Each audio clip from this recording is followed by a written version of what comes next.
Halo teman-teman, selamat datang kembali di kanal kami. Hari ini, kita akan melakukan perjalanan waktu ke masa lalu untuk mengungkap salah satu kisah paling transformatif di abad ke-20 kelahiran negara Turki modern. Bagaimana sebuah kekaisaran besar yang bertahan selama 600 tahun bisa runtuh dan melahirkan sebuah republik sekuler.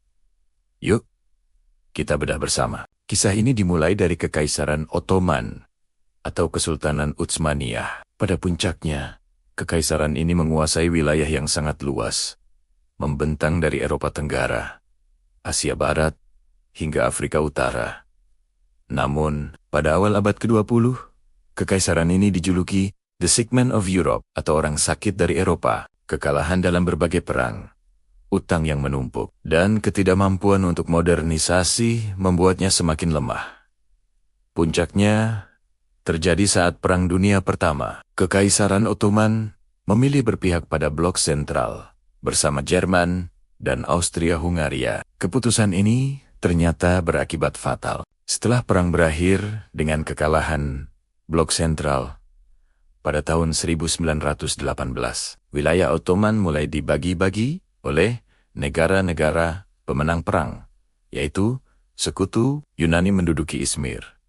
Sementara Inggris, Prancis, dan Italia menguasai berbagai wilayah strategis lainnya, termasuk ibu kota Istanbul. Di tengah kekacauan dan keputusasaan inilah, seorang pahlawan muncul, namanya Mustafa Kemal. Dia adalah seorang perwira militer yang brilian dan karismatik. Alih-alih menerima nasib negaranya yang terpecah belah, Mustafa Kemal menolak menyerah. Ia pergi ke Anatolia, jantung wilayah Turki, untuk mengorganisir perlawanan. Gerakan ini kemudian dikenal sebagai Perang Kemerdekaan Turki. Dari tahun 1919 hingga 1922, Mustafa Kemal dan para pejuang nasionalis Turki bertempur dengan gagah berani melawan pasukan pendudukan. Mereka menghadapi tentara Yunani di barat, Prancis di selatan, dan Armenia di timur. Pertempuran ini sangat sengit dan memakan banyak korban.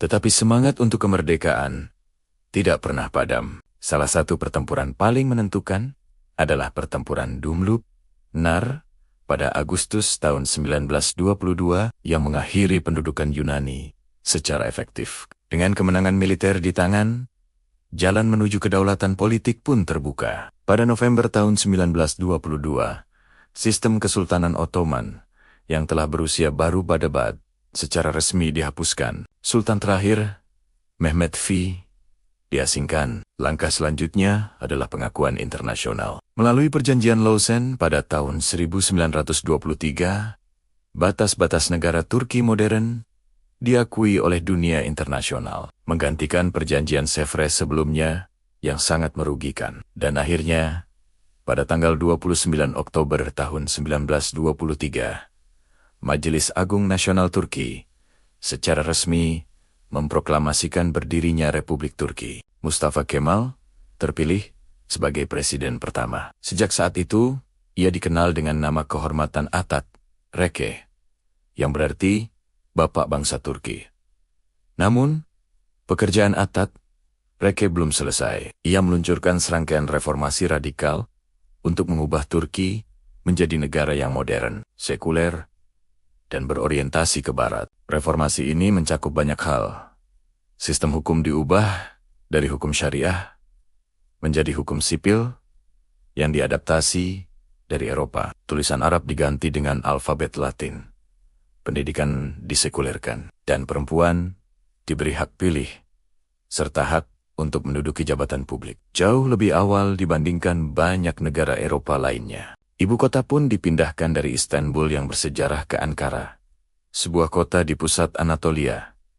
Sebagai simbol dimulainya era baru yang benar-benar berbeda dari masa lalu Ottoman. Semua perubahan ini bertujuan untuk menciptakan identitas nasional Turki yang baru, yang didasarkan pada prinsip republikanisme, nasionalisme, dan sekularisme. Jadi, begitulah kisah singkat bagaimana Republik Turki lahir dari abu Kekaisaran Ottoman, sebuah transformasi luar biasa yang dipimpin oleh visi dan keberanian seorang tokoh besar, Mustafa Kemal Atat.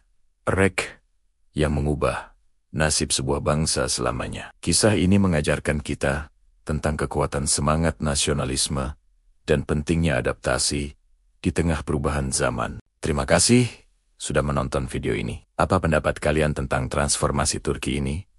Tulis di kolom komentar ya. Jangan lupa like, subscribe, dan nyalakan lonceng notifikasinya agar tidak ketinggalan video-video menarik lainnya. Sampai jumpa.